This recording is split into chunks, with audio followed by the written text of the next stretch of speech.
क्या आप कभी सोचते हैं कि जीवन में सच्चा सुख क्या है? क्या आप कभी सोचते हैं कि मृत्यु से कैसे निडर होकर जीना चाहिए? आज मैं आपको एक ऐसी कहानी सुनाने जा रहा हूं जो आपको इन प्रश्नों का उत्तर देगी। आइए कहानी शुरू करते हैं। इससे पहले कि आप इस कहानी में खो जाइए, अभी इस चैनल को सब्सक्राइब कर लें। एक बार की बात है, एक नौजवान युवक बुद्ध के पास आता है और उनसे कहता है कि हे बुद्ध, क्या आप मेरे एक सवाल का जवाब देंगे? बुद्ध ने मुस्कुराते हुए कहा कि पूछो, क्या पूछना है? इसके बाद उस युवक ने कहा कि हे बुद्ध, मेरी उम्र अभी बहुत ज्यादा नहीं है, लेकिन मैं बहुत परेशान रहता हूं, बहुत दुखी रहता हूं। मैं आपसे यह जानना चाहता हूं कि मेरे जीवन में अभी से इतनी दुख है तो मेरी जिंदगी तो अभी बहुत बाकी है। क्या मेरे जीवन में दुख बढ़ते ही रहेंगे कि इन दुखों से छुटकारा पाने का कोई रास्ता नहीं है? यह सुनकर बुद्ध कहते हैं कि कहां है तुम्हारे दुख, मुझे तो दिखाई नहीं दे रहे। यह सुनकर वह युवक कहता है कि यह बुद्ध दुख तो मेरे अंदर है, मेरे भीतर है, वह आपको कैसे दिखाई देंगे? यह सुनकर बुद्ध उसी वक्त से पूछते हैं कि क्या तुम्हें अपने दुख दिखाई देते हैं? वो युवक कहता है कि यहां बुद्ध मैं अपने दुखों को भली भांति देख कर रहा हूं। तब बुद्ध ने पूछा कि दुखों का मूल क्या है? बुद्ध में और उस युवक में चर्चा चल ही रही होती है कि तभी एक भिक्षु दौड़कर वहां पर आता है। वह भिक्षु तथागत बुद्ध के कान में कुछ कहता है। इसके बाद बुद्ध उसी वक्त से कहते हैं कि चलो आज मैं तुम्हें जीवन का सत्य दिखाने के लिए एक जगह पर लेकर चलता हूं। वहां पर तुम्हें कुछ भी नहीं बोलना है, चुपचाप सारी बातें सुनते रहना है। इसके बाद तुम्हें अपने सारे प्रश्नों के उत्तर खुद ही मिल जाएंगे। यह कहकर वह युवक गौतम बुद्ध के पीछे पीछे चलने लगता है। कुछ दूर मिलने के बाद गौतम बुद्ध एक घर में प्रवेश करते हैं। घर में प्रवेश करने के बाद वो युवक और तथागत बुद्ध देखते हैं कि वहां पर बहुत सारे लोग खड़े हैं और बीच में चारपाई पर एक वृद्ध आदमी लेटा हुआ है। बुद्ध को देखते ही सभी लोगों ने उनके लिए रास्ते बनाई और बुद्ध उस आदमी के पास वहीं उसके चारपाई पर जाकर बैठ जाते हैं। वो युवक भी पास में ही बैठ जाता है। इसके बाद वृद्ध आदमी जो चारपाई पर लेटा हुआ था कहना शुरू करता है कि हे बुद्ध, मैं नहीं जानता कि मेरे जीवन में कितनी सांसें और बचे हैं। पता नहीं किस वक्त मुझे भगवान के घर से बुलावा जाए। मैं मरने से पहले अपने कुछ सवालों के जवाब आपसे जानना चाहता हूं। मुझे पता है कि उन सवालों के जवाब आप ही मुझे दे सकते हैं, इसीलिए मैंने आपको यहां पर बुलाया है। इसके बाद उस वृद्ध आदमी ने कहना शुरू किया कि हे बुद्ध, अपने आखिरी वक्त में मुझे अपने बचपन के दिन बहुत याद आ रहे हैं। मैं अपने बचपन के दिनों को याद करता हूं और सोचता हूं कि वो भी क्या दिन थे, ना कुछ पाने की फिक्र, ना कुछ खोने का गम। बचपन के उन दिनों को याद करके मेरी आंखों में आंसू आ जाते हैं। मुझे लगता है कि कितनी आजादी थी उस समय। मेरा मैन कितना खुला हुआ था, मन में कुछ भी पाने की इच्छा नहीं थी। जिस भी खेल में लग जाते थे उसी खेल में पूरे दिन लगे रहते थे। लेकिन कुछ समय बाद जैसे जैसे मैं बड़ा होने लगा वैसे वैसे लोग मुझे जिंदगी की दौड़ में आगे निकलने के लिए कहने लगे। मेरे पिता अक्सर मुझसे कहा करते थे कि तुम पढ़ाई में अपने भाई जैसे क्यों नहीं हो, तुम दूसरे लोगों से पीछे क्यों रहते हो। यह सब सुनकर मेरा मन बहुत बेचैन रहने लगा। लोग मुझे बहुत ताने मारते थे क्योंकि ना तो मैं खेल में अच्छा था और ना ही पढ़ाई में अच्छा था। सब लोग मुझे किसी और की तरह बनने के लिए कहते थे और उन तानों से तंग आकर मैंने जीवन में कुछ हासिल करने का निश्चय किया। मैंने अपने आप से वादा किया कि मैं भी अपने भाई की तरह कामयाब इंसान बनूंगा और इसके लिए मैं दिन रात मेहनत करने में लग गया। शुरुआत में बहुत मुश्किल है, बहुत निराशा हाथ लगी, लेकिन मैंने हार नहीं मानी और मैंने खुद अपना व्यापार खड़ा कर लिया। उसके बाद मुझे कुछ पाने का एहसास हुआ। मुझे बहुत खुशी हुई क्योंकि जो लोग मुझे ताने देते थे वही लोग अब मेरे आगे पीछे घूमने लगे थे। कुछ वक्त बाद एक रईस बेटी के साथ मेरी शादी हो गई और उसके बाद मुझे लग रहा था जैसे मेरा जीवन स्वर्ग बन गया हो। कुछ साल बाद मुझे 2 बेटे प्राप्त हुए। दोनों बहुत ही सुंदर और हर्ष थे। अब मेरा मन मेरे बच्चों के लिए कुछ करने को उत्सुक हो गया। मैं और भी ज्यादा धन कमाने में लग गया और जल्द ही मैं अपने नगर का सबसे बड़ा व्यापारी बन गया। सब कुछ अच्छा चल रहा था, लेकिन अनहोनी को कौन टाल सकता है। एक दिन अचानक मेरी पत्नी मुझे छोड़कर चल गई। इससे मुझे बहुत गहरा सदमा पहुंचा। मैं कई दिनों तक अपने घर से बाहर नहीं निकला। मेरे बेटे मुझे हिम्मत दे देते कि पिताजी माताजी तो नहीं रही और जो हो चुका वो वापस नहीं आ सकता। लेकिन हम दोनों भाई आपका हमेशा साथ देंगे, आपकी हमेशा सेवा करेंगे। आपको किसी बात की कोई चिंता करने की आवश्यकता नहीं है। और धीरे धीरे मैंने भी अपने मन को समझा लिया कि अब तो मुझे अपने प्रिय पत्नी के बिना ही जीना पड़ेगा। इसीलिए मैंने अपना मन अपने बेटों के साथ जोड़ लिया। उनकी खुशी में ही मुझे खुशी होती थी, उनके दुख में ही मुझे दुख होता था। इसके बाद मैंने कहा कि ही बुद्ध जीवन चक्र में अक्सर मुझे महसूस होता था कि आखिर जीवन क्या है, जीवन को उसके गहराइयों में कैसे जाना जाए। ये कैसे जाना जाए कि मैं कौन हूं और मैं इस दुनिया में क्या करने के लिए आया हूं। ऐसे तमाम सवाल मेरे मन में उठते रहते थे। और मुझे आपके बारे में भी पता चला कि बुद्ध ऐसी ध्यान की प्रणालियों बताते हैं जिससे जीवन का मतलब समझा जा सकता है। लेकिन मैं हमेशा सोचता रहता था कि पहले मैं अपने जीवन से दुखों और परेशानियों को दूर कर देता हूं, उसके बाद ध्यान में मैं अपना पूरा मन लगाऊंगा।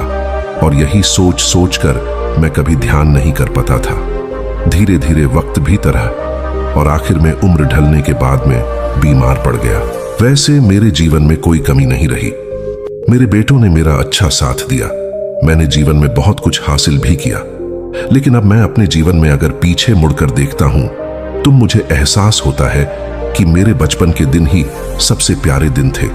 तब उस आदमी ने बुद्ध से पूछा, मैं चंद मिनट का मेहमान हूं, ये मैं जानता हूं, लेकिन क्या कुछ ऐसा सूत्र मुझे बता सकते हैं जिससे कि मैं सुकून से मर सकूं, मेरे मन के सारे सवाल जवाब शांत हो जाएं और मैं जीवन का असली मतलब समझकर मर सकूं।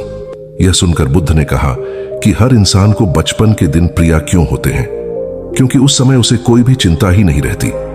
वो आजाद होता है, उसके मन में कोई लालसा नहीं होती, जिस काम में भी लग जाता है उसी में मग्न हो जाता है। लेकिन जैसे जैसे इंसान की आयु बढ़ाने लगती है वैसे वैसे उसकी इच्छाएं, उसकी कामनाएं दिन ब दिन बढ़ती जाती हैं।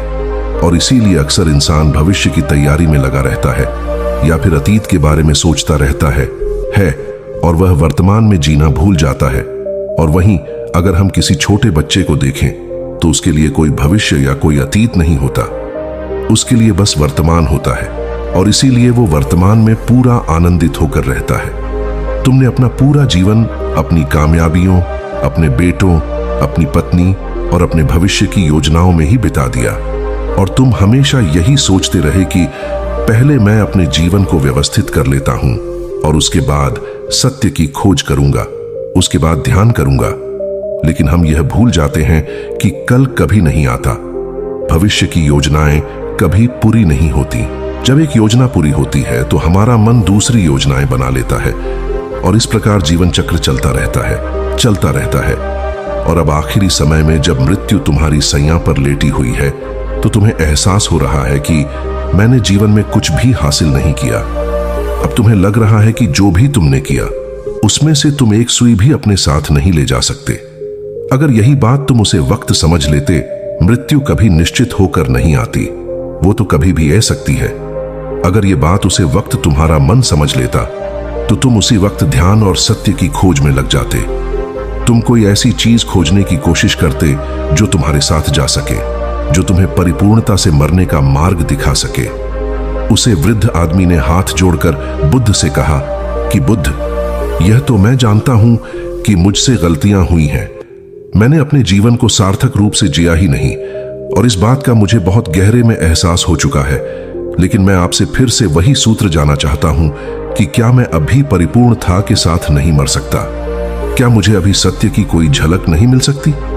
यह सुनकर बुद्ध ने उसे आदमी का बहुत सहलाते हुए कहा कि अब तो एक ही सूत्र समझने लायक रह जाता है और वो सूत्र ये है कि तुमने जीवन में जो कुछ भी पाया या जो कुछ भी खोया वो सब यहीं पर छोड़कर चले जाओ। उसे अपने मन के साथ जोड़कर मत ले जाओ। अपने मन में यह भाव पैदा करो कि तुमने अपने जीवन से बहुत कुछ सीख लिया और वास्तविकता में तुमने अपने जीवन में बहुत प्रगति की है, क्योंकि तुमने यह जान लिया है कि जीवन में कुछ भी सार्थक नहीं है और यह जानना भी बहुत बड़ी उपलब्धि होती है। लोग जीवन भर जीते जीते मर जाते हैं, लेकिन उन्हें जीवन की निरर्थकता का कोई पता नहीं चलता। इसीलिए अभी अपने मन से सारे सवाल गिरा दो और यह भाव पैदा करो कि जीवन में जो कुछ जानने जैसा था वह मैंने जान लिया है और अब जीवन में कुछ भी जानने जैसा नहीं बचा है। जब तुम इस बोध से भर जाओगे तो तुम बिल्कुल खाली होकर मृत्यु को प्राप्त हो जाओगे। और वास्तविकता में यही मरने की कला होती है। हमने जीवन में जो कुछ भी पाया, जो कुछ भी खोया, वो इसी दुनिया का था और वह यहीं पर रह जाएगा। हमारे साथ कुछ भी नहीं जाएगा। हम खाली जाएंगे, हम बिल्कुल खाली जाएंगे। और जो लोग अपने मन से बिल्कुल खाली होकर जाते हैं, वास्तव में उनके अंदर ज्ञान का दीप जल जाता है और वो आगे चलकर दूसरे जन्मों में उसे निर्वाण की स्थिति को प्राप्त कर सकते हैं। लेकिन उससे पहले तुम्हें इस जीवन की निरर्थकता को समझना होगा। यहां पर कुछ भी पाना या कुछ भी खोना कोई मायने नहीं रखता।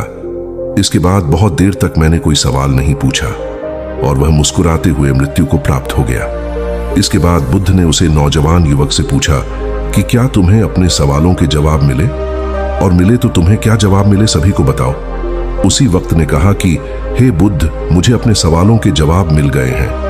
वृद्ध आदमी के जीवन चक्र से मैं समझ गया हूं कि जीवन में कुछ भी पाने जैसा नहीं होता। सुख हो या दुख हो, सब कुछ यहीं पीछे रह जाता है। और अगर हम इसी चक्कर में फंसे रह जाएंगे तो हम सत्य को कभी नहीं जान पाएंगे। इसीलिए जीवन में सुख और दुख तो चलते ही रहेंगे। इसके साथ साथ चलते हुए ही हमें सत्य की खोज करनी पड़ेगी। लेकिन बुद्ध, मेरे मन में अब भी एक सवाल बाकी है जिसका जवाब जानना सबके लिए बहुत ज्यादा जरूरी है। मेरा सवाल है कि मैं ध्यान की यात्रा करने के लिए बहुत प्रेरित हुआ हूं, लेकिन मुझे कोई मार्ग नहीं पता। ध्यान कैसे किया जाता है कि ध्यान की सभी प्रक्रियाएं तुम्हें होश में लाने के लिए ही बनी है, तुम्हें वर्तमान में लाने के लिए बनी है। अगर तुम किसी भी कम को पूरी उपस्थित के साथ, पूरे एकाग्र भाव से अपने आप को पूरा इकट्ठा करके कर सकते हो तो तुम ध्यान में ही होते हो। लेकिन हमारा ध्यान इधर उधर भटक रहता है। अपना कम करते करते वर्तमान में रहने के लिए मैं तुम्हें एक छोटी सी विधि बताता हूं जिसके जरिए तुम अपना कम भी कर सकते हो और ध्यान को भी समझ सकते हो। जब भी तुम चलते फिरते हो, उठते बैठते हो, सिर्फ अपने सांसों पर ध्यान लगाना शुरू करो।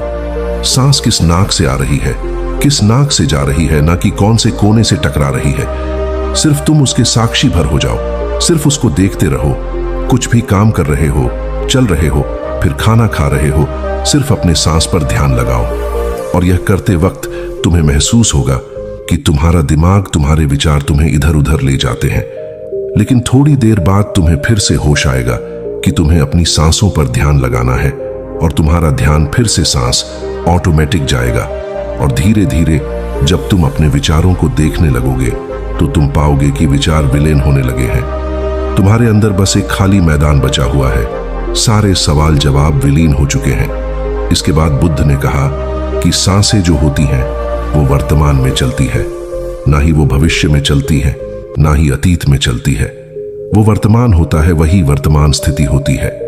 और जब तुम अपनी सांसों से जुड़ जाते हो तो तुम वर्तमान में ध्यान लगाना सीख जाते हो, क्योंकि सांसें जिन पर तुम ध्यान लगा रहे हो वो वर्तमान में चल रही होती है। इसके बाद धीरे धीरे कदम दर कदम तुम्हें ध्यान का खुद ही एहसास होने लगेगा। फिर तुम जो भी कम करोगे उसमें तुम्हारा पूरा चित्त लगा होगा। तो शुरुआत वहीं से करो जहां पर तुम हो, यहीं से अभी से अपनी सांसों को पकड़ना शुरू कर दो। तो दोस्तों, कैसी लगी आपको यह कहानी? कमेंट सेक्शन में जरूर बताना, और अच्छी लगी तो इस चैनल को सब्सक्राइब करना मत भूलना।